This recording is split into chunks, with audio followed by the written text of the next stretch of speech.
Let's see how this build your understanding problem went for you. We are looking at the t-distribution with 18 degrees of freedom. As always, the mean mu equals 0 is right in the center, and we're interested in the area to the right of t equals 3.298.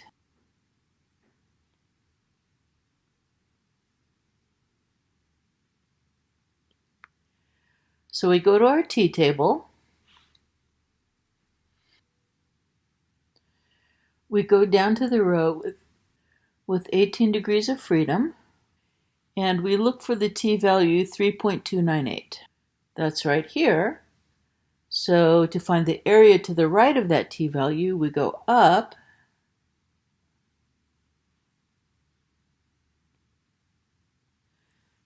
to the area row, and we see the area is 0.0020.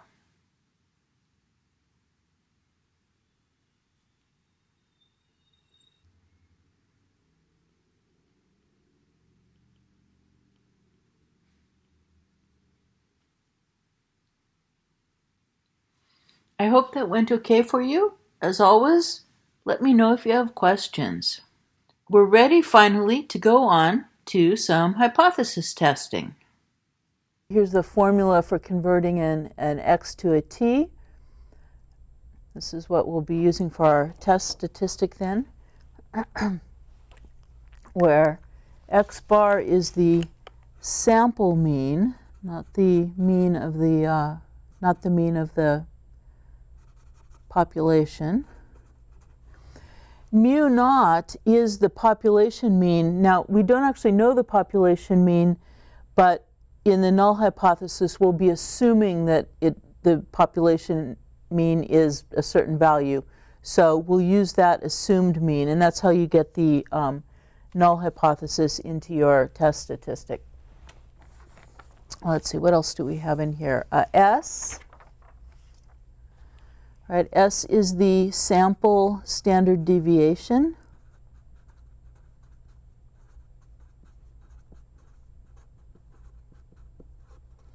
And N is the sample size. And then you'll remember that with the t-distribution, we also need to know something called degrees of freedom. And the degrees of freedom was the sample size minus 1. Let's just jump right to an example, because again, everything else is the same as what we did in section 10.2, just a different formula for the test statistic. So the ACT has determined that a score above 22 on the math portion of the ACT suggests that a student is ready for college-level math. The ACT recommends completing 2 years of algebra and 1 year of geometry in high school in order to score above 22 on the ACT. Suppose a random sample of 200 students who have completed the recommended high school math courses results in a mean ACT math score of 22.6 with a standard deviation of 3.9. Do these results suggest that students who complete the recommended high school math courses are able to demonstrate readiness for college math by scoring above 22 on the ACT math? And we'll use the 0.05 level of significance. Okay, so we're investigating whether the average score will be above 22, assuming that students have completed the courses that the ACT recommends. The null hypothesis is going to be the same as H1, but with an equals in place of the greater than. When H1 is a greater than statement, that's when you have what's called a right-tailed test.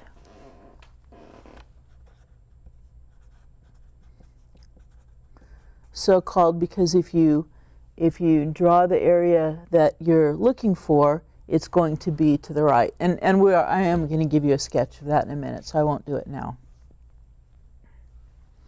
Okay, our test statistic. So we have our sample mean was 22.6.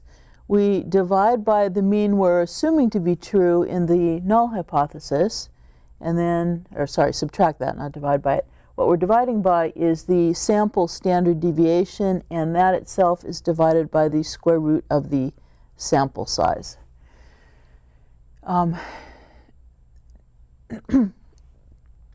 And I just want to remind you, depending on how you punch buttons on your calculator, I want to remind you that when you're dividing by a fraction, so you can on your calculator, do this computation and get a decimal for your denominator, and then do 22.6 minus 22 and divide by that denominator. I just want to remind you, an alternate approach is to realize that dividing by a fraction is the same thing as inverting and multiplying. So I tend to do the calculation this way. I'm going to be multiplying by the square root of 200 and dividing by 3.9. I just find that a little easier to do on the calculator.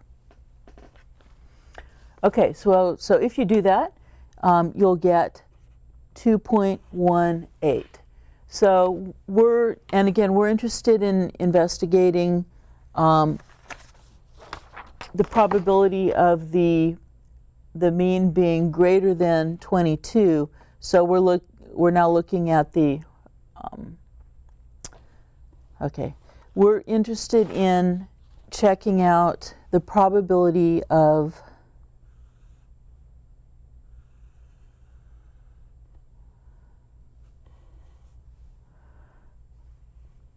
our sample mean being greater than being 22.6 or greater. Okay, so we're interested in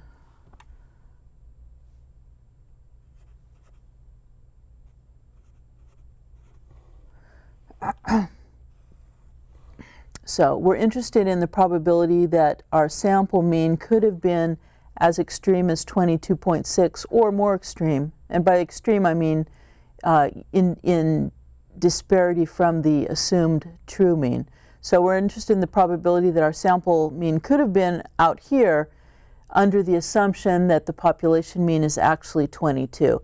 And then what we've done with our test statistic is we've converted that to a t. So this is our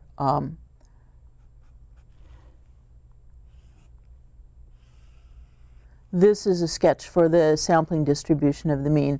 Now we've converted that to a t. Remember the t distribution, I didn't draw that very well, but it looks a lot like the normal distribution. It's symmetric, it's centered at 0. It just has a little bit more out here than the normal distribution is. Anyway, so we've converted x bar to t, and so what I'm going to be looking for is this area on the t distribution. And also remember there are many, many different t distributions because each one is different depending on its number of degrees of freedom. We're interested in or using the t distribution with 199 degrees of freedom. How am I getting that? It's the 200 sample size minus 1. Okay, so let's look at the t-table. Okay, so here's our t-table. And with the t-tables, you have to find the number of degrees of freedom. Okay, and it doesn't have all of them, right? I want 199, and it jumps from 100 to 1,000. So what I'm going to do is I'm just going to use the degrees of freedom that are closest to what I want. So I want 199. The one on here that's closest to that is 100, so that's what I'm going to use. And then I go across the row looking for the t-score I'm interested in, which is 2.18.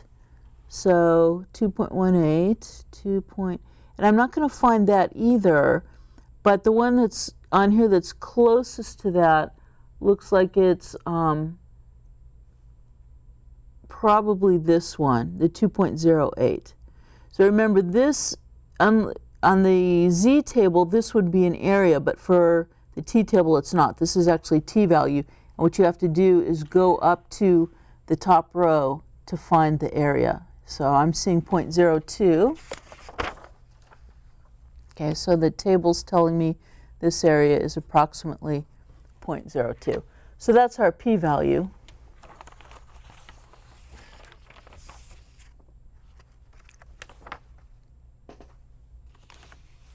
So the p-value, again, what's going on here is we're interested in the probability that x bar was greater than or equal to 22.6 under the assumption that the mean is 22.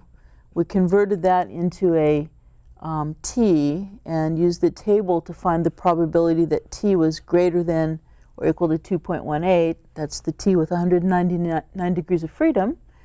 And the table told us that that probability or area was approximately 0.02. What we do then with the p-value is compare it to the level of significance. And 0.02 is less than the level of significance. So we do reject the null hypothesis. So let's circle do and cross out that.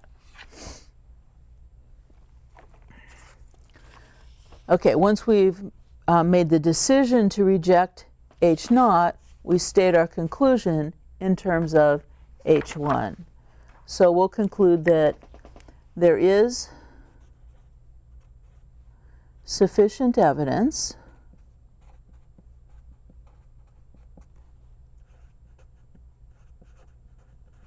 and then we have to say what we mean by, explain a little bit what's meant by sufficient. Sufficient at the point, what did we use? The 0.05 level of significance.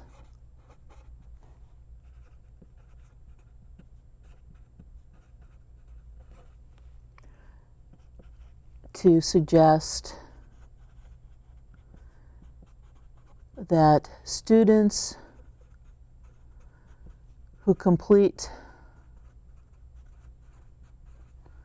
the recommended math courses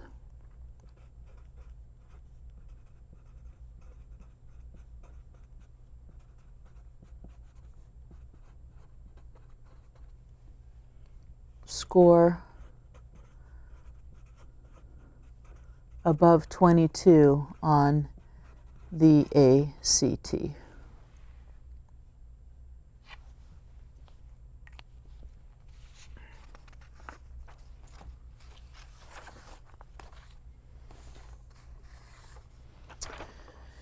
So let's give you a chance to try a hypothesis test for a population mean. You can follow through the steps and use the same formula that I did in that example. Here's the one for you. Researchers wanted to measure the effect of alcohol on the hippocampal region of the brain in adolescence. The researchers randomly selected 12 adolescents with alcohol use disorders and measured the hippocampal region of their brains to see if the volume was less than the normal volume of 9.02 cubic centimeters. The sample data were approximately normal, with the sample mean being 8.10 cubic centimeters and the sample standard deviation being 0.7 cubic centimeters. Do these results suggest that adolescents with alcohol disuse disorders have a smaller hippocampal region? Use the alpha equals 0.01 level of significance. Okay, please do your best with that, and in the next video we'll go over it together.